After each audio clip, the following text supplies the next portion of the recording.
Basically, if you're employed, you're going to get a W-2 from your employer. If you're self-employed, you're going to get a 1099, and you may get several of those. You may have multiple W-2s or multiple 1099s. If you have investment accounts or interest-bearing accounts, you will probably get, that's a 1099. It's an INT for interest, a DIV for dividends, and some accounts have consolidated 1099s. So you will receive those type of things. Contribution statements, you may have received some of those throughout the year, but you may also get some at the end of the year that gives you a total. Like from your church, they usually give one at the very end of the year that has a total on it. A lot of people receive K1s if they are partners in a partnership or a shareholder in a subchapter S corporation or a member of an LLC, and those report your share of the earnings for the year. So those are the main forms that everybody gets in it. And also a mortgage interest statement, that's a Form 1098 that the banks will send you to show how much interest you paid for the year. Most of these documents are required to be mailed to you by January 31st. W-2s, 1099s, the 1098s, all of that is supposed to be mailed out January 31st. There are some lags in 1099s for self-employed people, so you may not get some of those till the end of January, but hopefully you get them all then. The investment statements, they get a little bit longer of time.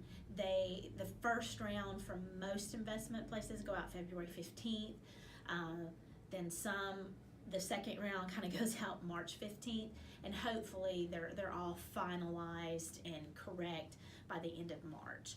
So go ahead and get your other data together, and if you're waiting on investment statements, then you can get those together later on as they come in. K1s will come in, partnerships and S-corps. Those returns are due March the 15th, so it may be a little before or after that when you get those. And then of course if that return had to be extended, then they have until September to file those, so it might be in the summer or closer to September before you get some of those forms. Usually once you gather all your forms together, for us, we kind of, if you want to drop them off, we have, that's always great because we like to see our clients. But I have a lot of people that they'll email them, but just be sure that you do that in some sort of encrypted fashion, whether you're doing it through Dropbox or ShareFile or something that you're sending it to us that not everybody can open, or we have on a link to our website, we have a portal that we give clients access to, and they can download documents into that, and that's all secure to you. You just don't want to ever compromise your social security number.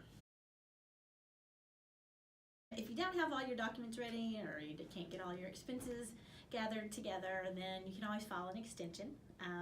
But remember, it is an extension of time to file, not of time to pay. So if you anticipate owing, we like to go ahead and get that paid in by April 15th with the extension, so that you don't have penalties and interest that are accruing up until you do file.